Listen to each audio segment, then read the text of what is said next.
Hi, welcome to Off Camber with Chris and Corey. Hey everybody, thanks for tuning in. This is the first time you'll probably ever hear us, and if it's not the first time you ever heard us, I apologize, I guess. But this is Off Camber, and we're a little motorsports podcast. We're getting ready to get going here, and we're going to do a variety of things every week. We're going to do a little bit of news coverage, but we're not focusing on the news necessarily. We're really focusing on some fun topics, maybe some hot button issues within the racing world. But that's going to be the meat of this, and we're here to bring that to you and do just do some fun stuff. Yeah, and sprinkle some stories on top for flavor. Great Keep it bench interesting. So yeah, we welcome you to come join us. So before we get started in the news, we want to introduce ourselves. Chris, you go first. All right. Yeah. Chris grew up down south, stock car country, and somehow I got the IndyCar bug. So raced go-karts from the age of 14, so about 10 years now. Worked with Corey in a kart shop in Indiana. I have some crazy stories from that, so hopefully we can tell a couple of those. And now I kind of work as a race crew member on the side, work on becoming a race engineer, and currently building up a car to go Spec E46 BMW racing. Sweet. Yeah. So I'm Corey. I've grown up in the great heartland, the promised land of motorsports. Good old Indiana area here. What's really funny is I grew up in IndyCar country, and I had the NASCAR bug for a long time. Growing up in the early to mid 90s, so I'm sitting here with my Jeff Gordon collector mug. But yep, I got into karting. Oh gosh, I got to count this now, Chris. This has been a long time. This year is 18 years. So Wow. 18 years ago, 2002, maybe into 2001 officially. But yeah, I got into karting around then and started dirt karting and raced dirt karting probably up until around 2010, 2011 area, roughly. And then did a complete, transition 180, whatever you will, asphalt, and started road course and sprint racing. And just kind of been doing that ever since. I worked for 15 years with the kart shop, and I came to meet Chris through the lovely world of Purdue Grand Prix. Oh boy. And the craziness that is the once a year, it's once a year, 1 month's worth of practice for this one day event kind of thing for this kart race that is basically the collegiate equivalent of the Indy 500. Yeah, So you give a bunch of college students access to couple $1,000s, a racetrack, and give them a trophy that they're racing for, and you'll get some craziness. yeah, it is truly. I can't even begin to describe how insane that race is. So yeah, I really I just can't even begin to describe how crazy that is. Let's just say it's got the feeling of what I imagine Formula One in the late 60s and early 70s felt like. Wide open, not a whole lot of rules, whole lot of drama. Yeah, and a lot of partying to go with it too. I'm sure more than more than a handful of kids through the years running Purdue Grand Prix have thought they were James Hunt. Oh, we'll get into that. So going forward here, we're going to do our format for each week is we're going to kind of do a little bit of news topic, get it started out with, and then we're going to get right into our big topic. First of all, news. Chris, if you can pull it up right here. We're recording this on Fast Friday here. Given that the lovely situation and virus that we will not and cannot name technically, if you don't want to get demonetized on certain situations, even though I don't even think we're monetized yet. We're actually shelling out the money for this. Yeah, Um, hope springs eternal. okay, yeah, there we go. Hope springs eternal. That's the off-camber way. Um, but can't really say the name of it, but we all know what it is, what's going on, the big pandemic that's going on. As you know, if you're a motorsports fan, Indy 500 this year, none of the events around it. First of all, it got delayed to August from May, which kind of sucks, but it is what it is. But then they did the last minute no fans, this year, and it's for the best. I'm still a little meh about it. I was not going to go to the race myself. Um, just a lot of stuff going on right now, and I thought, yeah, maybe I'll skip on the race, but I wanted to go to qualifying. I have a tradition of going to pole day every year. But nevertheless, they're still running. Today was Fast Friday. They turned up the boost on the cars. And I believe Marco Andretti reeled off the Yep. fast time of the day. 233.491. Now, I can't tell if that's a tow or non-tow speed, but from what I was watching, I watched some of it on the app, and from what I was watching, he looked like he was mostly making single car runs, and the single car runs that I saw were around the 230 threshold, so I wouldn't be surprised if he cracked one off close to the 233. So as I'm looking at it right now, the fastest no-tow speed of the day is Ryan Hunter-Reay at 232.124. Wow. And I think they confirmed that 233, the 233 was the fastest speed set on Fast Friday since 1996 with Ari Leindyke. Unfortunately, that's a really big gap we got to go to. I think they said that speed was like 239. Yeah, that was I believe that was the year they actually contemplated taking off the rear wing just because that was only for trim and stability. Most of the downforce was completely underbody. I Yeah. don't think we'll ever get back to that level of craziness, but uh Um, hope we can crack interesting. hope we can crack Interesting enough about that 236. wing thing. A year or two ago, when they first went back to the Universal Aero Kit. Sorry, we're getting a little off topic here, but when they went to the Universal Aero Kit, I had talked to um, an engineer with one of the teams, who I'm not allowed to mention their name, but I'd asked him about the new aero setup and what it was like tuning the wings out on the new cars, and he said, we don't really need the wings. I said, what do you mean? He's like, to be honest, we use the rear wing as a pliers tool rack. It's a leaning post for us right now. I'm like, oh, really? He's like, yeah, it makes so little difference. And he had admitted that they had done some open testing without it. Wow. At a track somewhere. I don't know where, but that had been contemplated then also, but doesn't look right without the wing if you think about it. Yeah, and it's amazing just how far we've come from the cars back flipping.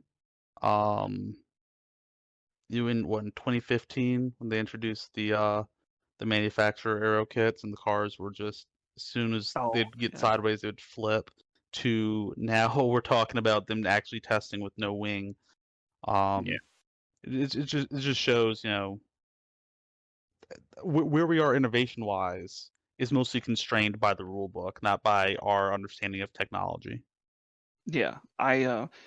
There was a really neat, really kind of camber off camber quote that somebody I had talked to who had run Purdue Grand Prix, and he had been involved with um, what we would say in the karting world was big car racing, but regular car racing. He had been involved with specifically sports car racing, and he went to Le Mans a couple times. Well, he'd been to Le Mans a few times, but he went to Le Mans the year before, and it's when the Delta Wing was at Le Mans, and it was you could tell the sign of the times because he said, you don't just make a car nowadays when you don't just throw away the rule book and make a car.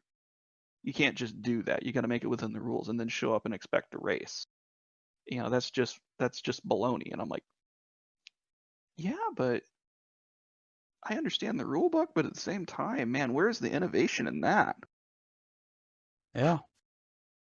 So, but I guess the question is, what's the crossover point between cost, parity, and the excitement of something new? You know, Yeah, that's always been the main biting point for the Indy 500. You know, yeah, it's like, that's you know, it's always been tough there, and I know Indy even back in the day, if you think about it, a lot of the chassis were the same. It wasn't all. It was for a long time. It wasn't a spec thing. But if you look back in the '80s, for instance, how many March Cosworth setups were running yep, uh, versus in F1 where everyone's making their own car, and then I guess in F1 the Ford Cosworth engines were there forever. oh yeah, So Kaza, yeah, Aussies. But so yeah, we got a little off camber there, but yeah, Ryan Hunter-Reay has the fastest no-toe speed, I believe, of the month, if you can call it a month so far. But speed charts were Marco on top, Connor Daly sitting there in second with the toe our boy speed. Connor. He was only at 228 with a no-toe, um, but it looks like he was working well in traffic. Dixon is looking really strong there in third. He had a 232.290, and then no-toe was 232.027. So not much drop off there. He looks pretty good, so I think he's got a shot at it. Yeah, Hunter-Reay was fastest no-toe speed. It's obvious that to me that the Andretti cars are going for it. Like they've got their setup book for Indy out. They've had a pretty dismal year so far if you think about it. Yeah, but you know, it shows why when I saw James Hinchcliffe near the top of the speed charts the other day, you know, although he is already a phenomenal driver, that just goes to show, you know, just hopping in that car, that rolling off of the truck, Andretti's got their act together. Yeah, and he was seventh quickest today. And his no-toe he had a 231.967, but his no-toe was a 231.397. So I think he's gonna make a definite run at the Fast Nine. He's hungry. He is hungry, man. Oh He's the yeah, hungry man. yeah, Yeah, he's hungry man, and he's in that Andretti car now, and you know that they this is the one race that they really plan for. oh yeah. Surprise of the day to me was Alex Palou, the number 55 Dale Coyne with Go Racing, if I'm correct. He was sixth quickest, and he's been pleasantly surprising me so far, considering he's never driven IndyCar for this. But I know I've read that he's massively talented, so Yeah, we saw some, you know, I saw glimmers of that during the E series. Like even though that you wouldn't expect much crossover, the fact that, you know, he was almost overperforming there at least gave me a reason to pay attention to him, and I mean, he has rewarded all, you know, what little effort I put into watching him. Um, you know, I think this year's rookie class is, I mean, roll over Colton Herta, because this year's rookie class is it's pretty darn gunning for impressive. they're gunning for glory. Absolutely. I mean, we've got the two McLaren drivers. Well, there's two out of three, but the two rookie McLaren drivers, Pato O'Ward and Oliver Askew, they've really been on it this year. Like, um, I don't know how much they've got uh, crossing over there. You know, how much information they got crossing over from the technical Schmidt days. I don't know what the whole relationship is regarding the team, but So oh, no, go ahead. so it's still, I want to say it's still mostly Schmidt's facilities and equipment, and personnel. But I think that, you know, so from the crew perspective and from the you know, legacy information in terms of, you know, your chief engineers and whatnot, I think that that's still, they want as much consistency there as possible. but definitely from the organizational and financial perspective, from the top down, it's McLaren. But I Okay. think they wanted to have a smooth integration of that, so that there wasn't that hiccup, because I think that's what they've noticed with McLaren trying to do all of the engineering portion. It's such an uphill climb, especially this year. That I think they just wanted to meld those two teams together and keep as much continuity on the crew side as possible. I gotcha. I gotcha. Um, just a little background. If I can I say this? Um, can I say Chris has had some experience with them? Yeah, yeah. Yeah. I You were with them yeah, at I was on. Pocono last year? Yep, Pocono. I was working on the 5 car, helping them out uh in the pits, catching tires, which the first time you see a IndyCar tire flying at you, knowing that you're the one who's supposed to catch it, it's a religious experience. It's very hot and very big, but it was a dream come true. Getting to work on those cars, and yeah, hopefully I can make something out of that in the next couple of years. But man, one of our fellow Purdue racers was there on the '88 team. Oh yeah, yeah. I Yeah, remember that was um he was an alumni. Which house was he with? I want to say it was Sigma Chi something. I can't remember. Maybe. But that was uh Alex Offenbach. Yep. Want to say shout out to you, Alex. I don't know if you'll ever listen to this, but if you do, Alex, we seen he was a customer of mine, and he's one of the he literally came from I pretty much nothing in the racing world. He was a hockey guy, Yeah. um, and he got to Purdue and got really into Grand Prix, and that really spiked his interest from what I seen. Like really spiked his interest, and he gave it his all at Purdue and did a great Absolutely. job. I think his senior year he was able to get the team sponsored by Rockstar Energy, Yep. um, which was a really cool thing. And then after he got out, he worked in various jobs with some guys involved with IndyCar, um, just various things. And then he was able to get into the Andretti Autosport stable, and he's been with the '88 team, Colton Herta now, for the past what season or two? I'm trying to think. Yeah, I want to say I think he was with Harding Okay, back when I guess when it was with Chavez. But so he's been with that team, but he was definitely with Colton all of yeah, last year. I think he got on with Andretti, but I think the go-to because they had the part with Andretti. Right.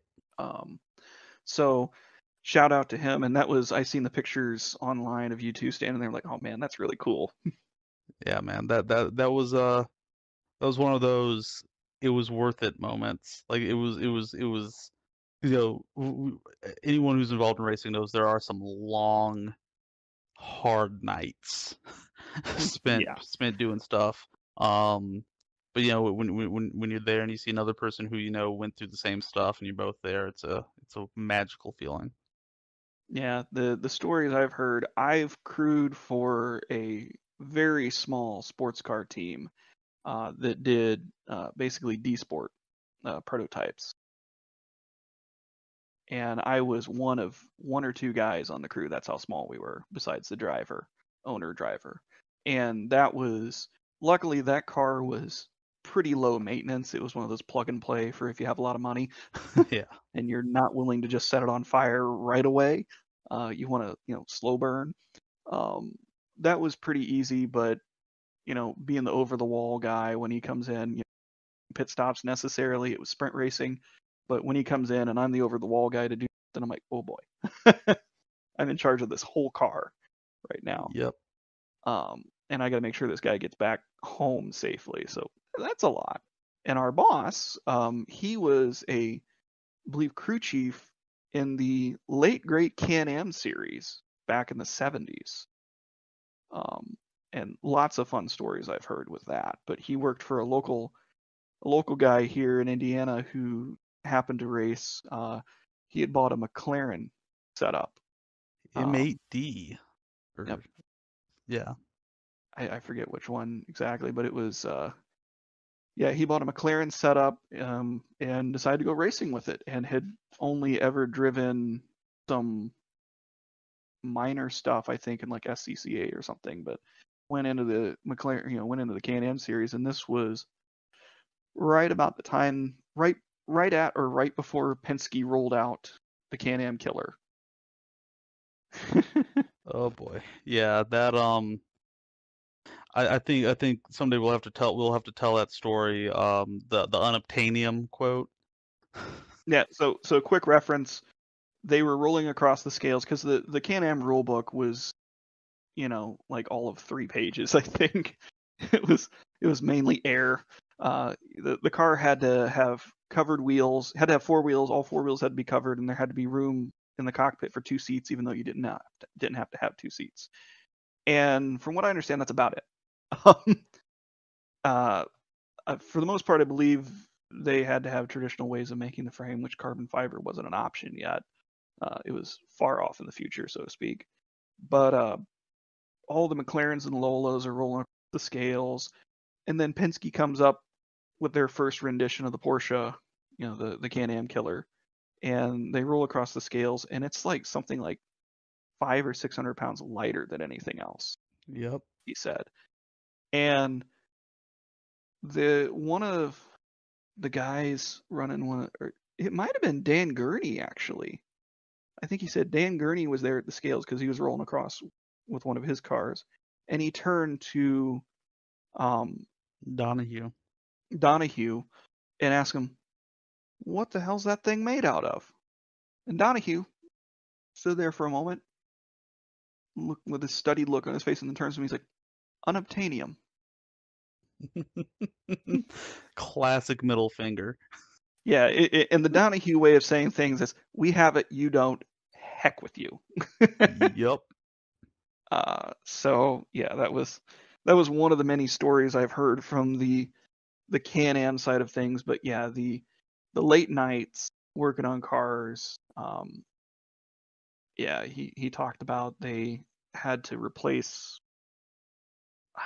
get something out of the fuel cell, and he had to reach down in the fuel cell, no gloves on, nothing, with the race fuel in it, and was trying to feel around. I think it was like a bolt or something dropped down in there, and was trying to feel around in there. When he brought his arm back out, his skin's already peeling off. Like, lovely. Because back then, I think they had just got over using avgas most of the time. Aviation gas, for those of you who don't know what avgas is, but aviation gas, and started switching to the race fuels we know today, which are still pretty nasty. Yeah, they're not far off. Yeah. And that's the straight up stuff. That's not even the doctored style of gas. Yeah. But yeah, I think he said he was working on the car all night one night, putting a new oil pan on it or something, and Gurney's guys finished up in the garage down from them. This was at Road America, and Gurney's guys came walking up just covered in oil, and it's probably like 3 a.m, the day of the race, and they said, "Welcome to the glamour sport of the 70s." But anyway, getting back on topic with IndyCar stuff, if we look down the speed charts a little bit, we start to look towards the bottom real quick. We got Fernando Alonso after his pretty big shunt yesterday. He was 25th quickest today with a top speed of 229.788. Noto was about a mile an hour or so slower than that. And then we start to get into, obviously nobody's getting bumped, but the back row, Hildebrand's sitting down in 30th, Karam is sitting in 31st, and that is the Dreyer and Reinbold team that comes out once a year to play, and looks like they're having some trouble getting up to speed. But we'll see how their race trim is. But last 2 positions were pretty predictable. We had Max Chilton in 32nd. We know he's capable of leading the race. He's done that before, but we know that he's not all that crazy about ovals. So that doesn't necessarily surprise me. This is one of the few times, or this is the only time he's going to get in the car in an oval this year. And then Yep. last, sitting down there in 33rd all by himself, is Ben Hanley, quite a ways off the pace right now. And that's the Dragon Speed team. And we know that they have been going through a lot of struggles this year. It looks like they were going to do at least a partial season, and they had sponsorship for that. And then that all kind of went down the drain when the pandemic hit. So this, I think, may be the only race that they're going to show up to do. And they've had a lot of electrical gremlins so far because it's the first time they really got to shake down the car since the COTA test, I think. So I don't know if they had been Hanley in the car at the COTA test, but yeah, he's really slow. Like he's at 222 right now. Yeah, I'll be honest. What surprised me is Penske. You know, your boy Will Powers, 11th, respectable position, but Newgarden, Pagenaud, Elio, they're all. I mean, Elio's 29th, right? And though he hasn't driven a car with this aero kit, let alone the aero screen. He's driven with the aero kit, but he hasn't driven with the screen yet. That's right. That's right. Because he drove in the last two 500s. So right. I don't know. My guess, if I was a betting man and knowing some things about Penske from talking to people who used to be with Penske, probably as soon as the entry list came out and they had 33 cars and there were not going to be any more, they probably said, you know what, we don't need the qualifying pace. Let's work on getting our race cars exactly where we want them. If you think about it, when you're guaranteed to be locked into the field and it's 500 miles, if I was sitting there and if I was a betting man, I'd be like, okay, let's not worry about how far up to the front we qualify because we can change the strategy. We can get there with our drivers. We have plenty of talent there, and we obviously have fast cars. But let's see what we can do to make the race cars the best they can be. That would be my thought, unless they really did miss the boat this year, and it's possible. They really haven't missed the boat since 1995. Yeah. And I mean, if there's anything that's going to stick with you for the rest of your team's career, it will be what happened to them in '95. Yeah. Ed Carpenter, that's a surprise for me. Usually he is the Cinderella of like the belle of the ball at Indy, So I'm surprised he's as far down as he is, unless he's taken a similar approach. Yeah, it looks like he turned. I don't have a lap chart up here, but yeah, normally Ed is pretty close to the front. He's pretty quiet up until qualifying. He'll normally, put in one good no-toe lap and then kind of park it because they know what they've got. And from listening to Ed in previous interviews, when they go out for qualifying, they trim that car out scary. It is scary to drive, he said. I mean, he is the last of the sprint car boys, isn't he? Yeah. The first year that he got pole, I was looking at an interview afterwards, and he said they trimmed out almost too much. And it was just so twitchy, and that the whole time he was on pins and needles. Like he couldn't even take a breath down the straightaway, it seemed like. But they kind of stuck with that. But if you look at their overall race pace, they've not really had, except for 2018 when he finished second, which he was a distant second at that point. Yeah. Except for 2018, they really haven't had the pace, I feel. I guess Newgarden, was it a few years ago, Newgarden was driving for him after Sarah Fisher merged in with him. And Newgarden and can't think. He's not in the Munoz. Munoz, yeah. Munoz were dueling, and it was those two dueling. Rossi won. Yeah, it was the Rossi run. That was the 100th. Yeah, Yeah, I think Newgarden and Munoz were dueling, and I think Newgarden was driving for Ed at that time, if I'm Yep. correct. It might have been a year before that, but yeah, they were dueling, and if it hadn't have been for, Rossi or whomever out front at the time, that would have been the duel for the win. Yeah, Yeah. yeah, I that was. I remember being in turn 4. I was convinced that Munoz or Newgarden was going to do it. So I wasn't even paying attention to Rossi until he crossed the line. Because I mean, all of us were just absolutely like, unless you were hooked into his radio, I was absolutely convinced that he wasn't a factor. I had a scanner that year, and it was funny because I was going back and forth. My wife had a FM radio because we couldn't hear the PA where we were at, but we had a scanner. I don't even know how we got the scanner, but we had a scanner, and they said that he was in the lead on strategy. And when he came by, I could hear him. The engine was sounding pretty flat, like he was letting off. I'm like, okay. And I turned the scanner over, and I listened to Herta on the radio. And as soon as I heard him say clutch and coast, and coaching them through, I'm like, no, they're not coming in for a pit stop. They're trying to make this, and they're either going to make it or not. Yeah. Like, they have Well, no intention of bringing them in for a splash and go at this point. So I that mean, was pretty interesting. and he ran out on the cooldown lap.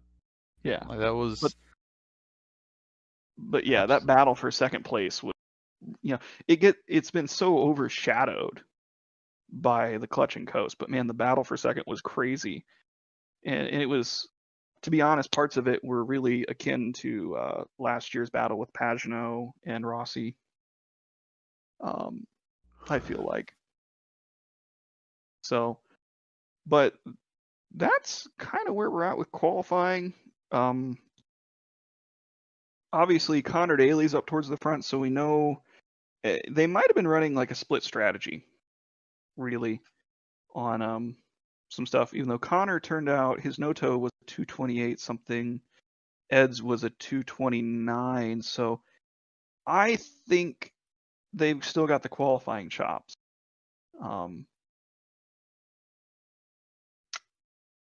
Yeah. So yeah, it'll be interesting to see where they're at. But it looks like Honda right now has the advantage overall, because we're talking first, third, fourth, fifth, sixth, seventh, eighth, ninth, 10th, and then yeah. So they've got the advantage power wise, I feel like, right now. that's gotta be surprising for Alonso. Last time he was in a, I want to say or at least the first time he raced in a Honda at Indy, they couldn't even buy a reliable engine. Yeah. Well, that was one of the teams got together, from what I understood, and Honda asked them, do you want reliability or do you want outright speed? And it was unanimous. They said, we want outright speed. We don't care if we blow up in the process, but if we've got the speed to just walk off from the Chevys, we're good with that. And so they said, okay, we'll do that. And they had the speed. That year Honda was really, really tough to beat. But speed wise, but if you could draft them, be right up behind them, then you could capitalize on their blowing up down the straightaway. Yep. So yeah, let's move on now from IndyCar. So this week we are talking about karting, since this is kind of our episode 0-1 kind of thing. We want to talk about karting and some of our experience with that, and how this is how some of it relates into the bigger motorsports picture. So Chris, do you want to lead this one off?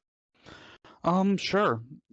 So on the surface, when you think about it, people are like, okay, what can a go-kart possibly have in common with, say, a Formula One car or an Indy car? And then you look at guys like Lando Norris, right? Who it looks like it feels like just 4 years ago he was in karts, because even as they climb the ladder, they still keep racing karts, because when it comes to sensation and power to weight ratio, it's closer to a Formula One car than anything else. And I think no, this is it has been put in such stark relief this week with the discovery that someone has copied Mercedes' dual axis steering system and is now mass producing the same concept for sprint karts. Yeah, So short track road course karts. I was browsing through YouTube.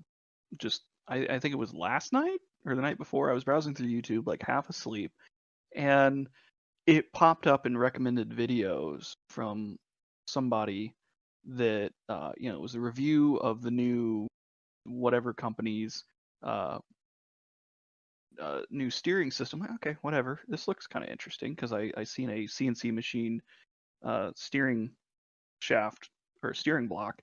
Like, okay, and this is stuff that I used to make at one point in time. So I click on it and I look at it. I'm like, okay, that's not a new thing, and it looks like it has a lock built into it to lock it in place so you can check your toe. I'm like, okay, not a big deal. And then he starts explaining it's a DAS, and I'm like, a DAS, mind you. Okay.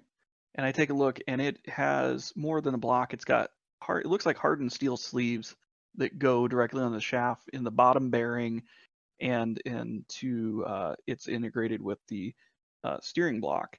And basically, you install this setup. You got these special spacers you put on your spindles to space the tie rods up off the spindles a little bit. And it's a DAS system that you just you put the steering wheel in the down position and set your toe where you want it in the corners, and then you have a little looks like a set screw on top of the block that has a spring that puts pressure on the inner race or the inner sleeve, and so it doesn't flop all over the place. But yeah, when you get into the corners, you just pull, or when you get on the straightaways, you just pull the steering wheel up and it tows your wheels in, and then you can push it back down when you get back to the corners, just like the F1 car. And I sat there and thought about it, I'm like, well, that's a really, really cool idea. I mean, I'm sure everyone who's seen that's thought about, man, if I had that in our carts, that'd be really, really great. But mind you, it comes at a cost. I think it was something like over 400 Australian dollars because it's being made in Australia. So it's, in the grand scheme of things, $400 to have that adjustment for a cart is maybe a little much. Yeah, but it is a really cool piece. Oh yeah, for comparison's sake, $400, at least with the engines that we run, you could rebuild part of your engine for that, or get a good set of tires for that. That's also a lot of track time if you're going, if you consider just the fees to get on track and practice, that's a lot. Now, if you count in all the gas money and stuff to get to the track, that's still a decent amount, and that's where most of your speed is going to come from, I feel like. But it's a very interesting idea, and it's really neat to see this stuff transfer over. Chris, something I remember from my dirt karting days was once upon a time with the dirt carts, they were pretty basic. They started getting more and more bodywork put on the carts. And when we say bodywork, if you're familiar with asphalt short track, sprint racing is what we call it. You have the plastic bodywork that's designed to keep you somewhat safe. The KG or whatever brand you're using. On dirt, they use fiberglass, and it's sculpted around the cart. It's offset because the chassis are offset to the left. And it's really more of a dirt shield and to look cool than anything else. Because after the first night, you could not have much bodywork left. Yeah, it gets trashed. But they slowly started integrating ideas, aerodynamic ideas into the bodywork, because this all trickles down from big cars, and in turn, really the aerodynamic factor or driving force in karting is enduro, the big track, we say big road course, high speed endurance racing with karts. And they definitely tried to work the aerodynamic side of it. So there was a trickle down effect from that, probably the mid 2000s, and all of a sudden we had our first wind tunnel tested dirt kart body on the market. That was really cool, and it actually had some special sculpting on the left hand side of the front of the nose to try and create more downforce um, at lower speeds. It was pretty crazy looking. But then people started getting the idea full belly pan or floor pan for the cart, because normally we have just a pan underneath where our feet are, and that's all you'd use for dirt. But then to a certain extent, people started making full belly pans. I remember there was a cart that somebody had made. They put a full enduro belly pan in, way out to the Nerf bars, out to the edges of the bodywork, that covered up everything except the opening for the chain, and then their brake was brake disc didn't stick down below it or anything. And it was really interesting because the track I ran on was a 3rd mile, and it was formerly a flat track for motorcycles. So big, wide, fast. So it was really interesting that people were seeing that and starting to transfer that technology.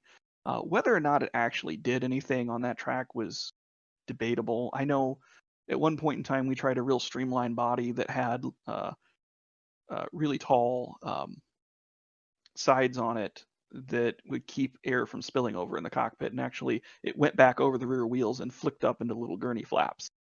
And while it was horrible on the short tracks, on the big track I was able to draft like crazy with it.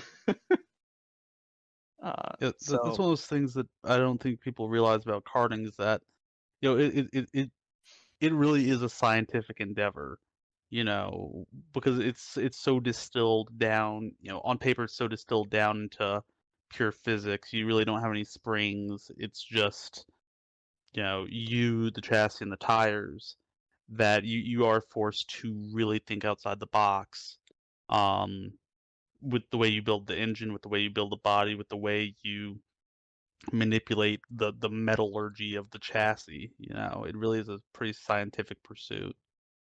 Yeah, it's pretty crazy all that, in my 18 years, I know that there are people out there that have been around it for a lot longer, but when you work in the industry and you've got to go into work every day, and you have, specifically college students and engineering students asking you, "Hey, what's the newest thing out there? Is this been done? Is this possible?" I feel like you really have to keep up on things more Oh yeah. so than somebody who's got a little shop down in the valley, running at the dirt track. Like they've got to keep up on the dirt track things, but overall they can be disconnected from the whole world karting. They don't have to Yeah. worry about what's going on in Italy or what. But I feel like I've had to do so much reading on that, and it's crazy. It is absolutely crazy. Example, somebody was talking about doing a carbon fiber chassis. Mm-hmm. Rule books state in Europe and United States and Asia, rule books state that the chassis that we use have to be tube frame, so round tube frame, and magnetic material, so steel most of the time. Normally in America, I think we're using, I say it's 4130 chromoly is the Yep. popular. Some version of aircraft tubing is what it is. And it varies from chassis maker to chassis maker, and it varies from country to country. Like in Europe, they use different styles of steel tubing.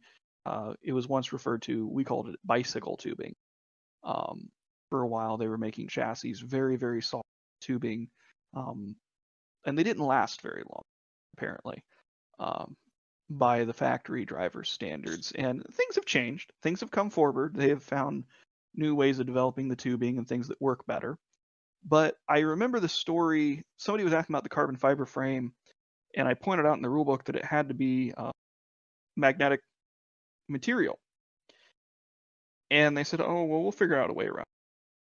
Okay. And I don't think it ever came to be, but I know in Europe, there was a story that I read. One manufacturer made a frame I believe they tried titanium, steel, aluminum, and I think they made a carbon finally. Um, but how they got around the magnetic part was the test in the FIA or the CIK test was they had a magnet that they'd hold up to the frame, basically, just a big magnet to go ka-dunk and see if it sticks to the frame when they're going through tech. And how they got around that test was they developed a paint, a really heavy metallic paint, so metal flake paint, and they put a really heavy coating of this on the chassis. And so when they went through tech, it was pretty weak how, the magnet stuck to it pretty weak, but it stuck to it. So they passed tech. And then as the weekend went on, they went through tech and somebody seen that the paint had worn off on like the motor mount rails or something. And so they kind of alerted the officials. So the officials went to do the magnet check again. And they told them they had to do the magnet check somewhere where it wasn't painted, or they had to scrape paint off and do the magnet check. And as soon as they did that, you can see the carbon fiber weave, and But I mean, it shows you how far you have to go, you know. And the thing is, when I first saw this DAS system, or when you first told me about it for the karts, I thought was, okay, that's a minor advantage, especially on a track that's less than a half-mile road course. Yeah, that's a minor advantage at best.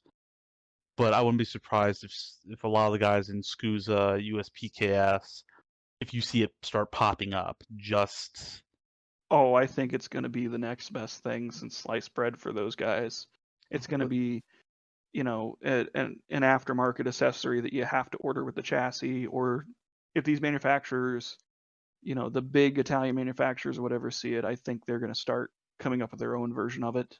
oh yeah, it's special OTK parts. Yeah. So when you think about parts, when we talk about parts that have been that have been bastardized and are so common now, but they were really crazy back in the day. Chris, you may not know this. I don't know if you know this, but Oh the boy. flat bottom seat, Yeah. flat bottom karting seat, which to those of you who don't know this, if you're on kart, most racing karts, the seat has, if you see them nowadays, the seat, the bottom of it's flat rather than contoured to your bum. The flat bottom seat was invented out of necessity, so to speak. There are rules in the rule book saying how low you can put a seat below a chassis when you get to the national and international level. Okay? And with the round bottom seats at the time, they would get them to the lowest they could get them, but they were scraping off the bottoms of the seats really bad. And they were still not getting the drivers where they wanted them to be, because they figured out the lower you make it, the better, lower the vertical center of gravity, the more the cart, the better the cart works, blah, blah, blah. So somebody, I don't know who, but somebody came up with the bright idea, let's just make a flat bottom seat. And what that does is you can bring the seat down a lot lower. It's really uncomfortable because you don't have that contour anymore, but it brings the seat down a lot lower in the car than what you could before. And it's basically, that's a complete workaround of the rules. There was nothing in the rules said you couldn't have a flat bottom seat, but the rules stated you could only have it this far off the ground, blah, blah, blah. So they made the flat bottom seat and they did the workaround of the rules, and they got the driver down lower in the car. And now almost every kart seat out there, except for, dirt guys, maybe. When I was in the dirt world, that wasn't a thing. But yeah, almost every kart seat you see on the asphalt short track stuff is flat bottom, no matter what. Very rarely do you see a contour. And I'll tell you, it does get you down low in the car, but it's really uncomfortable back. I got a story for you. When I was running electric kart at Marion County Fairgrounds on the short asphalt oval there, they didn't necessarily check our seat height. The thing about racing is once you realize what they really check and what they don't check, you don't comply with what they don't check, right? So my seat was I knew this is an oval. I am an oval boy. No one else in that racing club really did ovals except for one other person. So I was like, okay, this is my chance. So we got that seat as low as possible, and I paid for it in that at the end of the race, I had someone check to make sure the seat of my pants was still there Oh yeah. because it touched, I mean, that thing would bottom out in the corners in the worst kind of way. And yeah, I had to go sit in a cooler after that race. So, If sometimes it's for your own safety, those rules, but we won, so that's what counts. yeah, if I remember right, at one point in time, the rules for road racing, enduro stuff, at one point in time they measured the seat back off. Your seat back had to be so far off the ground, and it couldn't be protruding completely over the rear axle. And this is not for lay down enduros. This was for the sit up, what we call sprints, but more of a sprint. Like you took a sprint chassis, short track chassis, and tried to make it into a road course car, but that's for a different time, so to speak. Longer wheelbase, narrower car, trying to get through the air, and a lay down style seat or lay back style seat. But at one point in time, I'm trying to remember, this is when we went to Daytona. You measured the height of the seat back from the ground, and it had to be so far off the ground. And if I remember right, when they were doing that, what they would do is they didn't do an air pressure check on the tires. That's their So mistake. you would roll through tech and you would put it on the ground, and you would have your tires inflated just crazy high, and it would get you quite a bit. But when you had your tires at running, pressure, your seat was down like half an inch at least. And that's the name of the game with enduros and sprinters, is to get out of the air, because the Yep. driver is the single greatest source of drag on the car. So yeah, and I think they finally started checking that off of the axle. So you measure from the axle to the seat, and you get it really, really close. I remember we measured it. They don't measure it,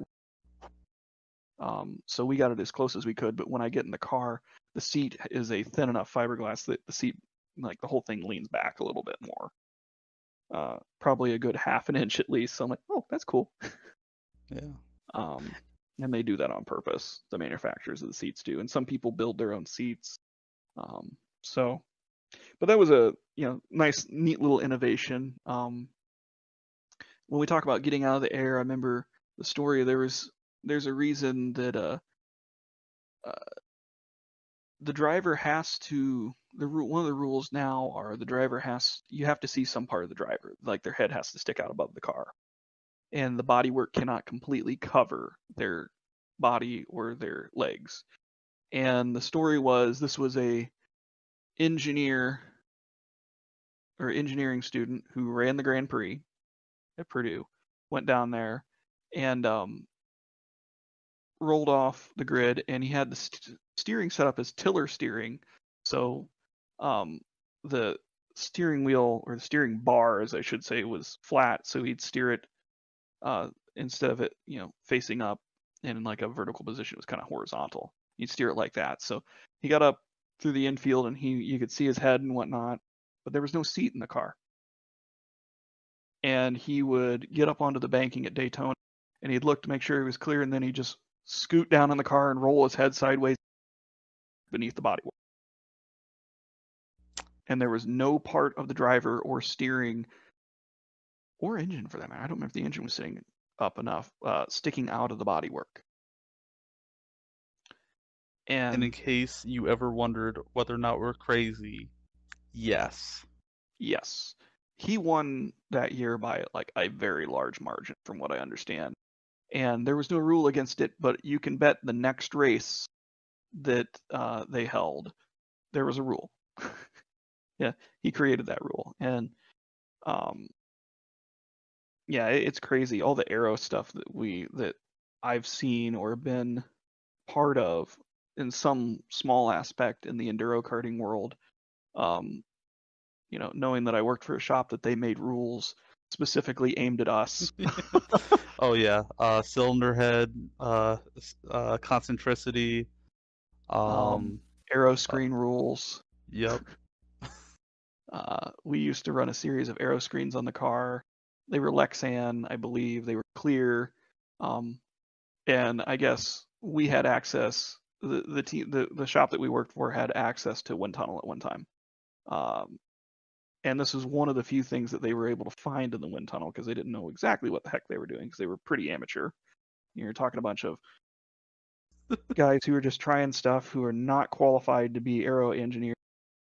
Couple guys who are qualified engineers but not aerodynamic engineers or aerodynamicists of any means. But they were able to find this one thing with aero screens, and it basically, or aero fences is what they call it, these big panels that came up and blocked air from spilling over into the cockpit because there was this whole low pressure zone that formed in the cockpit.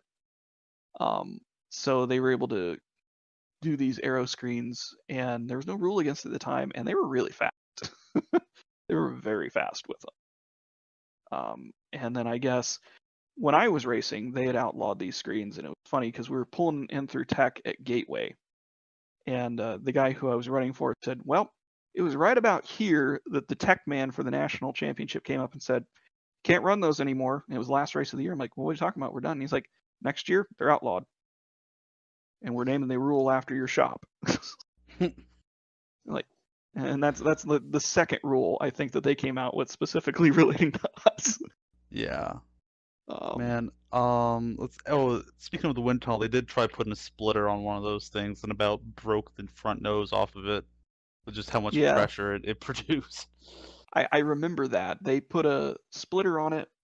I remember hearing them talking about that. They put a splitter on it, and it did almost break the nose off the front of the car because the bodywork on an enduro is like a single layer or one or two layers of fiberglass mat, and we're talking woven hair, or we're talking hair fiberglass, not woven.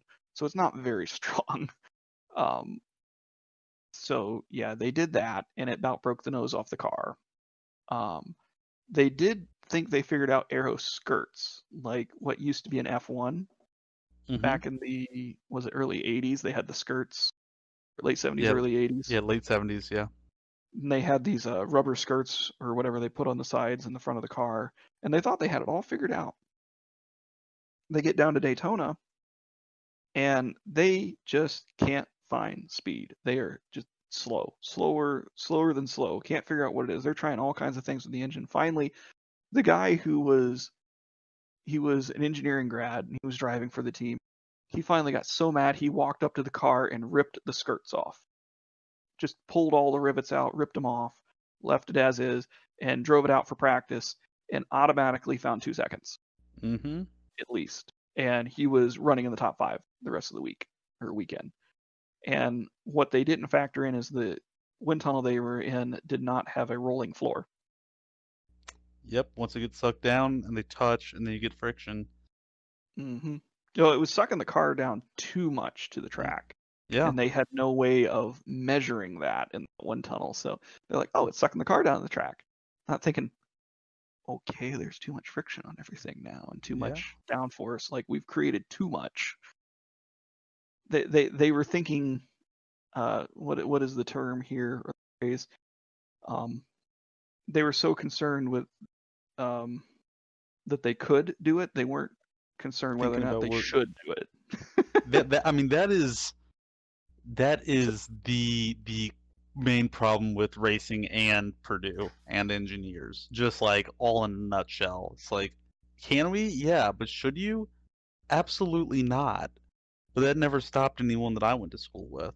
There have been some really great innovations, and I have to credit them for, I've seen some really interesting gearbox ideas, a lot of really cool. And we've had some great race engineers come out of Purdue. Not a huge amount, mind you, but it was really cool to see the few that made it, and they really made it. But but there are a lot of bad ideas that come out of there also.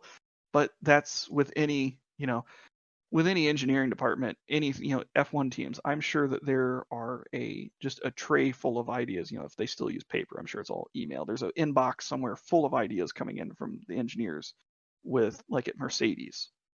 And I'm sure that gets sifted through down to maybe a couple ideas on what to do with the car. And then they go from there. Versus at Purdue, there was no one to really vet this process, so they just kind of just kept coming with the ideas. And let's just keep doing it. Yeah, that brings to mind another thing, just on driver comfort. My first thought was when I saw the DAS system for karts.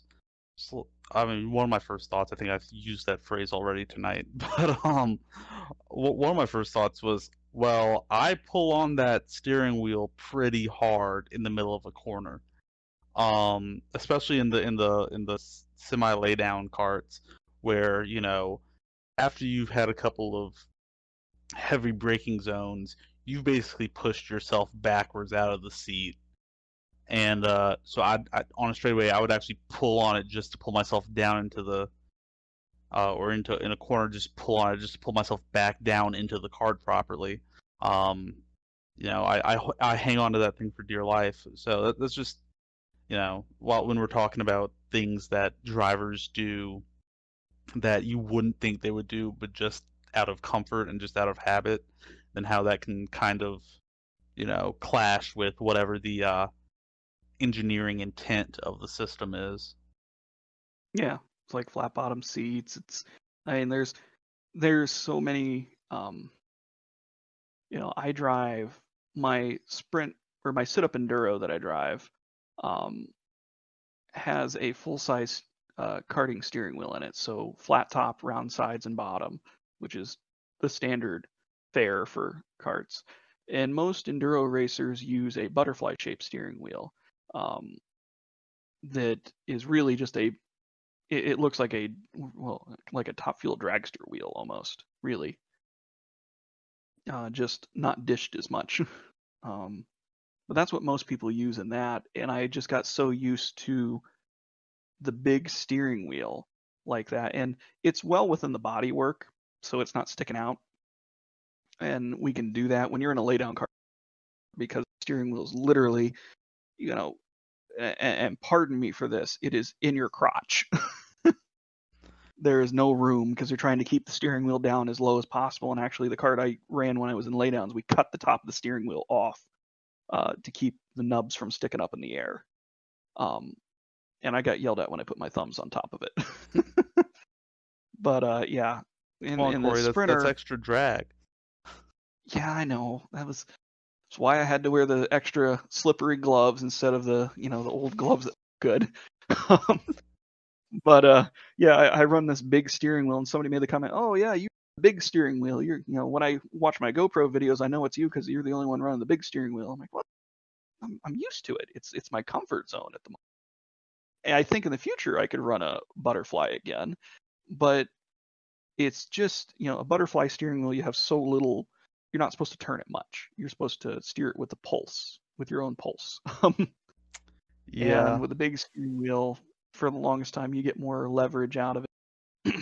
So, and now that we've fixed up the car to where there's not much steering at all, we have steering lock and everything, or we have special lock bolts or whatever, so it only steers so far, so the brakes don't get into the chassis.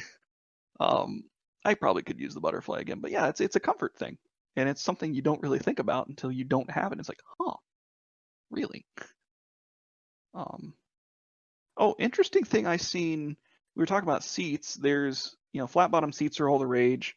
And then the last 2 years, there's been a couple companies come out with these really neat seats that are they look more like, well, honestly, like an F1 or IndyCar seat. The Gelco or the Gecko and the Neck. Yeah. There's a bunch of different companies making them now. And I think IMAF might even make one. Tillett may be into them now. Yeah, I think Gecko was the first one I seen. Yeah, and they are, to describe them, is they're not far off from a normal kart seat, but the legs extend out farther to help support your legs. and the design of it is less intrusive on your ribs, and with the angle of it, it actually helps your lower back a little bit, but it also gets the driver down lower in the car, leans them back a little bit if they need to. I sat in one, a customer of mine had one, and I sat in it at Whiteland one day. I went, ooh, this is nice. Yeah, It's like my lounge chair at home. Yeah, that's the other thing. Like, if you're a racer, there is no place more comfortable than the seat of whatever thing you're racing. I swear it's psychological, but it's true. I've slept in my go-kart before. Oh, yeah. I remember reading Speed Secrets, and they were talking about driver comfort specifically, and he referenced the first bead seat to be used in IndyCar. And really one of the first bead seats to be used in motorsports, period, was 1996 Indy 500 for Buddy Lazier. Yep. Our Lord and Savior. as Mr. David Land would refer to him. I'm a big Buddy Lazier fan myself, so that's really cool. But he, for those of you who don't know, 96 was the year of the split between kart and IRL. So we'll get that out of the way with right now. But Buddy Lazier was driving the IRL in Phoenix, he was driving for Himmelgarn, and he got into a practice crash at Phoenix, I believe. Yep, spun it coming out of turn one. Spun it coming out of turn one, broke his back. And they said his back, after they got done, it looked like somebody dropped a hard-boiled egg on the concrete. Just nasty. And he was almost instantly ruled out of the 500 because just a few weeks later. Not going to run it. And he wanted to run it. He had a contract in place. He really wanted to run for it. So he, I think, enlisted the help of, trying to think if it was the IndyCar doc or not, if it was Trammell or Olvey.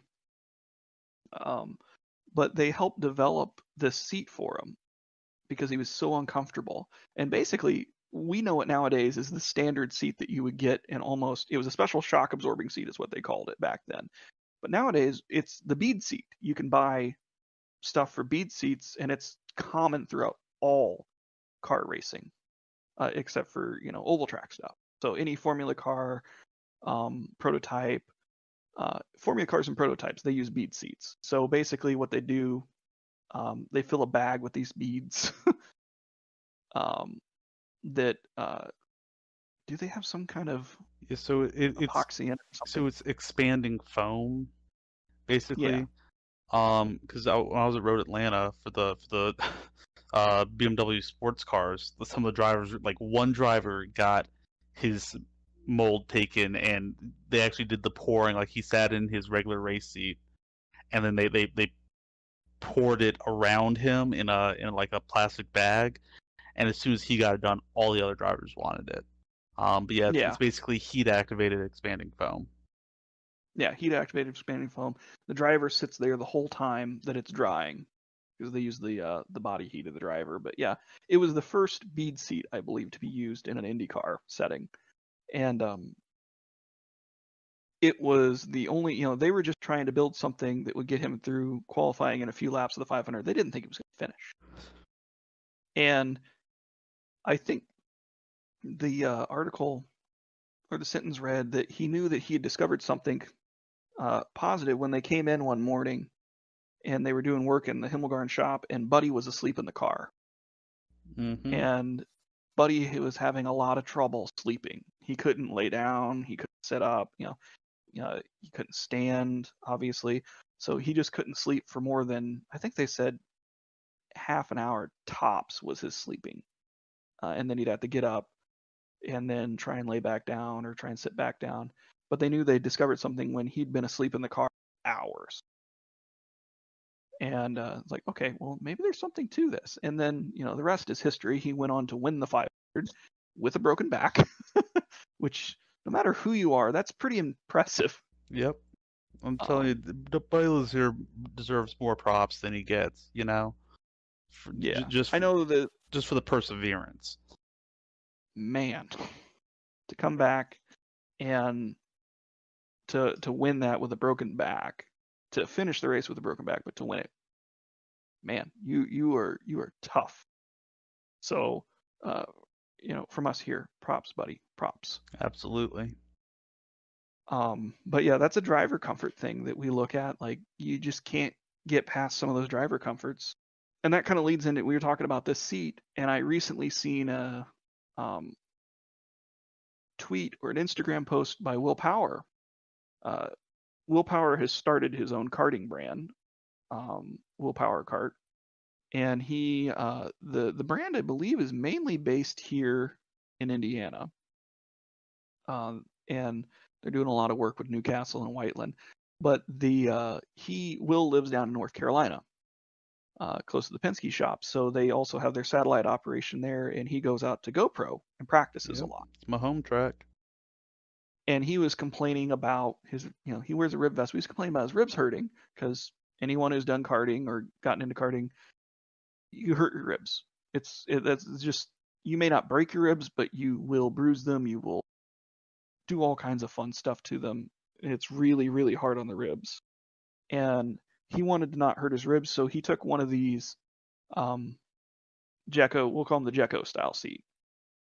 He took one of these Jekko style seats and actually had the team do a bead seat inside of it. And it's cut out so he's not sitting up any farther in it. So like his butt's still in the main part of the seat. They got a little bit bigger seat for him to sit in to make room for the beads. And he said it was so much more comfortable. He actually ended up not wearing his rib vest, I think, with that seat, and couldn't feel anything. So I fully expect the teams, there's no rule against that. And I fully expect in the future, if that, starts to catch on, if people see that's going to catch on, and all the top national and international racers are going to have bead seats now. It's funny because thinking back to my first year in Grand Prix, when I was running the CRG chassis that seat fit me perfectly. Like, I wouldn't fit in it now, but it fit me perfectly then. But the bolt points, like the bolt heads, were actually right up against my ribs. I knew if I hit anything, I would have a popped rib instantly. Yeah, they've got, and now they have real low profile bolts. Like RibTech has a kit out that basically they have the profile of a DeZeus fastener. Yeah. Oh, I would kill for that. But the funniest thing is, that's the kart seat I fell asleep in. I didn't qualify that year, and I was so exhausted because I'd been up for like 3 days. I was so exhausted after that. As soon as that race started, after the sprint races, as soon as the main race started, I got in my fire suit, got back in the kart, strapped myself in, I was right up against the catch fence, and went to sleep. I was out cold.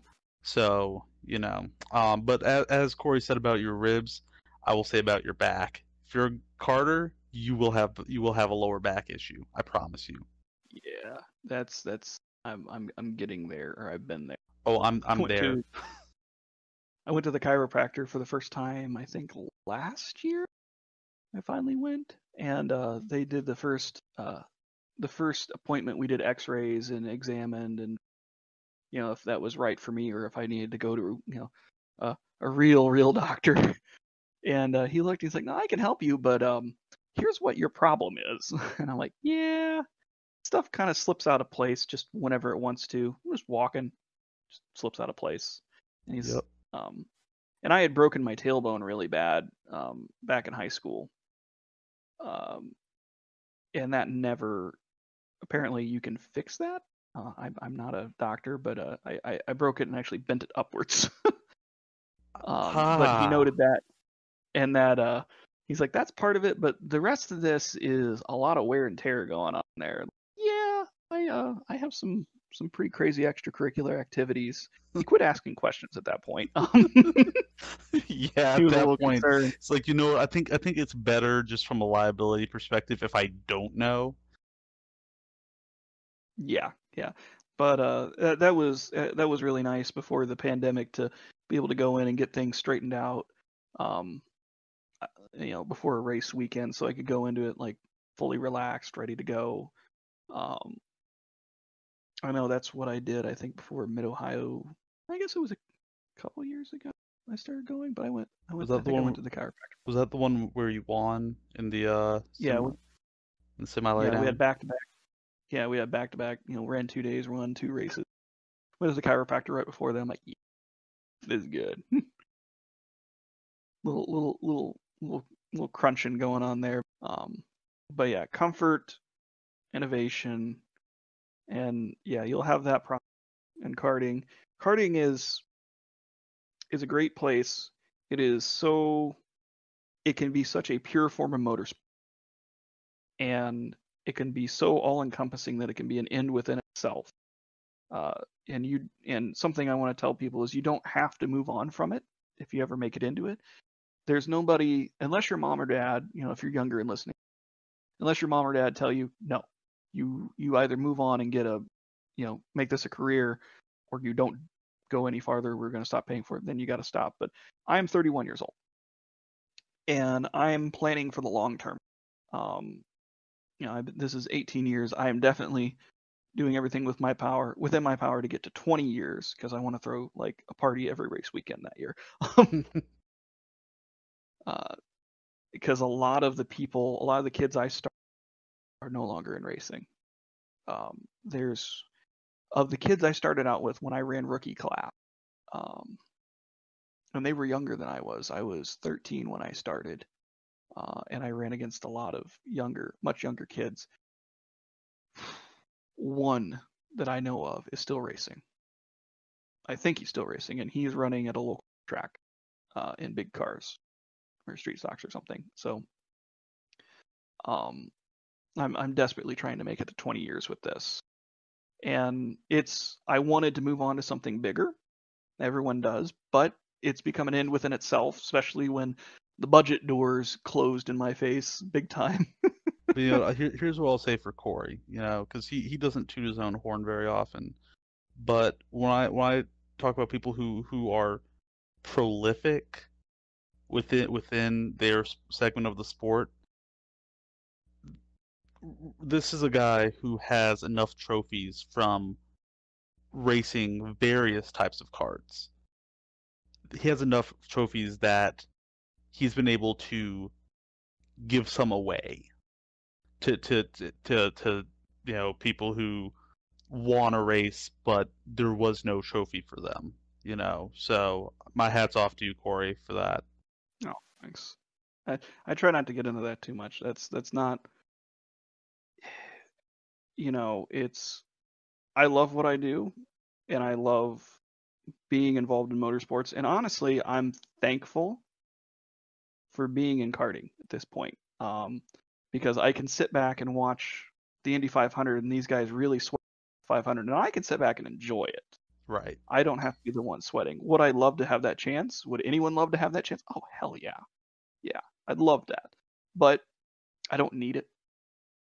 I really don't need that, because I still get a lot of satisfaction out of it. And with Chris was one of my projects with driver coaching and just coaching in general, and just being friends with, and had a lot of fun with that. We've had a lot of fun in the little bit that we've got to race together, because it's always been I'm racing or he's racing. And in the few times that we've gotten together the race, we've had a lot of fun with it. Holy crap. Oh yeah, I'm gonna remember that when I'm 90. Yeah. And hopefully after this pandemic is done, which it will be done, we're gonna sit here and say it will be done, and we'll be okay. We will be a better people after this. After that, we're gonna get out there and do a lot more racing, and hopefully bring a lot of content to this. And so that's kind of where we're going. Getting close to wrapping it up here, because we're over an hour now. I want to say, if you are thinking about getting into motor, or if you're anywhere in between, give karting a shot. Do your club racing at your local track. There are a lot of great avenues to get into this. If you don't have a local track, then go somewhere, check it out. It is a very interesting world. It is very vast, and you can get just about any kind of karting just like car racing. I mean, it covers just about everything. Some parts of it are very small. Like if you want to do something like rally car kind of stuff, but you want to do it in a kart, there is a world for that. I think it's called cross kart. Yep. Um, but it's a very small niche, or niche, however you want to pronounce that.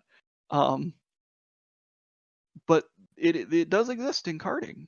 So I encourage you to get out there. We just here in the karting world, I think a week or two ago was the Battle at the Brickyard. So you can start at your local track, and then you can go to big tracks. I've raced at Daytona on the road course, and not like the little kart course, but the big 24 hours Daytona course. Chris and I have both raced at a Pittsburgh Race Complex. Yep. Which is a great, really like a country club of racing. I'd say that. It's a beautiful, beautiful track, really fun to drive. Gosh, I've known people that raced at Rockingham, Charlotte, and I'm talking about the road course oval combinations. And then we had the Battle at the Brickyard, where you get to race on the road course at Indy. And you can take a lap of the oval, not at speed, obviously. Roger Penske's a little on the I don't want you doing that side. But it's so all-encompassing, and I'm so grateful to have been able to do that. And I've been able to do all this within karting. I haven't had to go get a Spec Miata or an IndyCar or any of this stuff to do this. So, and I'm not going to downplay any IndyCar Spec Miata stuff because that's also really freaking cool. Also, I can't lie. We're in this. At this channel, we are very much motorsport fans, and that's what we're trying to convey here. Absolutely. We're major motorsport nerds, I guess. And like we said, the topic each week is going to be something motorsports related. We have this week the innovations trickled down from cars into karting. Next week, our next recording, which is a little treat or a little sneak preview, we plan on doing an episode dedicated to the Indy 500. Since it is the month of August, not the month of May, we're going to be telling a bunch of stories and anecdotes from our experiences with the 500, which, being in Indiana and being a motorsports fan, it's kind of a no-brainer at that point. You've got to be part of it somehow. And we've been very lucky to be part of it in some shape or form and experience it. And I know a lot of people have experienced it, and I know there's a lot of people that haven't. They've just seen it on TV. If you're overseas watching this and you haven't been able to do it, it's, this year is pretty hollow feeling because there's no fans or fanfare. And it really sucks because that is, to be honest, that's, 90% of the event. It really is a pilgrimage of sorts for those who love racing, those who just love the pageantry of it. But it is an atmosphere like none other. And one of my wishes is that everyone who likes cars in any capacity could see it for themselves someday. Yeah. There's something about it. I mean, to put it in some pretty plain terms, that there's something about it when you're willing to get up at the crack of breakfast, as my grandmother would say. But the crack of breakfast, when the sun isn't even up yet, drive a little ways, walk, park in somebody's yard that you don't know, pay an exorbitant amount to park there, and walk for 2 miles sometimes to get to the track in late May, some of the hottest points of the year in Indiana, which we're known for our humidity because we love to grow corn here, and we love hot, humid weather. That's great for growing corn. So Yep. Hot, humid weather, and you're willing to brave all this to go watch cars drive around in circles for 500 miles, 200 laps, and then go home afterwards or go back to where you're going, and you were absolutely candied in sunscreen, and you smell of whatever beer that was dumped on you from the guy that sits behind you. There's got to be something about it to keep you coming back to do that. Yep. And Like Little Al once said, You just don't know what indie means. Don't know what indie means. There we go. That's next week. I don't think we can play that audio clip, but it's like, what is it about this race? What makes it so special? It's like, you just don't know what indie means. Nope. And you're choking back the tears at the time, and that is absolutely right, Chris. That is spot on. You just don't know what indie means, and hopefully next week we can bring that to you, some of our experiences, and give people a little taste of what indie means. And we look forward to seeing, talking to you guys in future episodes, and working with you on some more content. Chris, do you have anything to close up with here? Just gotta say this has been a long time coming. But it's the thing that I always tell people who aren't necessarily racing fans when I explain why I love racing so much. It's not just the cars, it's not just the speed, it's the community. And something that brings people who have opposite backgrounds, something that brings people who would not otherwise interact together, and to exchange that passion. That's something that I think that's what makes motorsports so magical. So I'm glad that we can be a little part of that magic and spread it around. Sweet. Well, Sweet. Until next time, folks. Yeah, sweet. Yeah, until next time, folks. Keep it on all four wheels, and just keep on keeping on, and we will hopefully talk to you next week. I'm Corey. I'm Chris. And this has been Off Camber. Cue the kart noises. Wah, wah, wah, wah, wah, wah. See you next time.